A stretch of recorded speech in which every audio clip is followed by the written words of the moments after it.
Hey everyone, thank you so much for tuning into today's video. Today's video is going to be a plan with me video, and I'm so excited. We're getting near the end of September.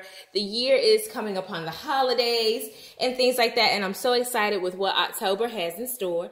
So in today's video, I am going to share with you 3 ways that you can organize your month so that you can be successful. So we're going to go ahead and hop into the video, but if you're not a subscriber of my channel already, please make sure that you hit subscribe. My name is Coach D. I love navigating life strategically. A part of that does include planning, so you'll find a lot of planning videos, tips, tricks, mommy hacks on my channel, and I would love for you to join my YouTube community. I also share my experience working in corporate, some entrepreneurial endeavors with you guys so that you can balance, grow, and succeed in your life. So without further delay, let's jump into today's video. So I did a little bit of work already for the month of October, so I'm going to get this out of the way. And the first thing that I'm going to share is brain dumping. So I use a page in my Simply Yours Day Planner. I do a full review of this planner. I also purchased a new planner for 2021 as well. There's a video up talking about that. But the first thing that I do before I start a new month is I take a moment to do some reflection. So as you see here, I just went and journaled some gratitude messages, some scriptures, some affirmations, and some things to just hold me anchored as we approach a new month and as we conclude the month of September. So that's something that I really enjoy doing. It's a form of gratitude journaling, like I said before, and I can always flip back when I'm pulling out my planner and just reflect on some of the things that I want to manifest or to pray for as we are in a new month. The other thing that I like to do is brain dumping, which is my point number 1. When you're starting out a new month, take a moment to just write down everything that's important for that month. If you have any major to-dos, I encourage you to write those down, because what it will allow you to do is to see your priorities for the particular month. So in my case, I did my brain dump, and these are kind of my top 3 tasks for the month. And everything that's associated with those tasks has a bullet point. This will help me to go into my planner spread and to account for my time commitments during the month of October. So tip number 1 is to do a brain dump. It's a great way to get everything out of your head that you have to do for the month. It'll give you a foundation for your schedule. So because when I did my brain dump, for example, one of my goals is to update my LinkedIn profile, and it'll help me to backtrack, right? So if I say, okay, I want to get it done by the month of October, maybe if I need to sit down with a coach or talk to someone or get someone to review it, get some edits done, whatever, I know I need to work that into the calendar.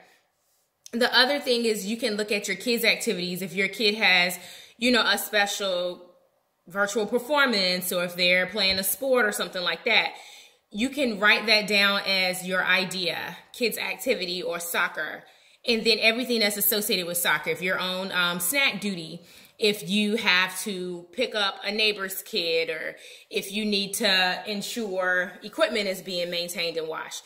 Because you got all of those thoughts out of your head, you can prioritize your month based on what you have to do. So that was tip number 1. Tip number 2, tip number 2 is goal setting. And we're going to do some of that today. So for that, you don't necessarily have to do your goal setting in a planner. I get old school oftentimes, and I use just a notebook. October is the start of a new quarter, so I will also collect my quarterly goals for the month of October. But you can set your goals either in your planner, or if you don't have a planner, then this tip is applicable for you because you can just use a notebook. The notebook that I have is an Erin Condren notebook. I believe it came in a kit, like a spring surprise box. So let today be the start of something new, and I just use this for a lot of different things. So when you're setting your goals, I highly recommend the SMART goal format. So the second tip to organizing and planning your month is to set your goals. If you set SMART goals, which are goals that are specific, measurable, achievable, relevant, and time-bound, you can have a successful month. So I'll give you an example. So here's my goal. I'm launching a 3-week Budget to Bank challenge, and I want to have it launched by October 15th and have at least 15 people registered by October 31st, and there's some other things tied to that goal that will help me to get there. So it is very specific. It is measurable. I know that by a certain date, I have something to track against. I believe it is achievable. It is relevant to what I have going on in my season, and it's time bound because it has some dates tied to it. So as I'm setting my SMART goals for the month, if I do choose to use a calendar, I can go back to my October monthly spread or my weekly spread and make sure that I have these dates accounted for. So on my calendar, I can use a sticker if I so choose, and I can highlight those dates on my calendar based on my SMART goals. My third and final tip for planning your month is to merge your calendar. So as you are planning for your month, it could be the month of October or any month for that fact, you can always take into consideration your kids' calendar. You can take into consideration your family's calendar, your spouse's calendar, any to-dos, any standing appointments, any arrangements that need to be made. So when you're planning your month, make sure that you take into consideration all that you have going on. I am a firm advocate of having at least one planner that captures at a high level all of your activities and to-dos for a particular month. So those are my 3 tips for how you can plan your month for success. Tip number 1 was to do a brain dump so that you can understand your top priorities for the month. Tip number 2 is goal setting. Set SMART goals and allow that to drive the dates that you have on your calendars.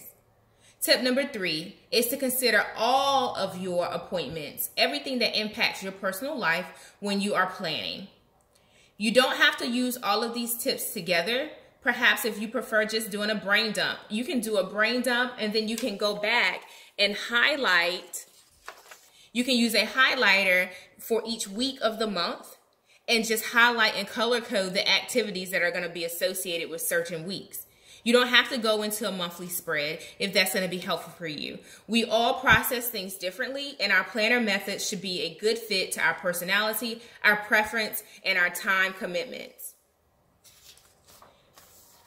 If you choose the merged schedules, just use your monthly spread. You can use a notebook if you don't have a calendar that you prefer to invest in. Whatever's going to help you to be successful for your month, I really encourage you to take on that approach.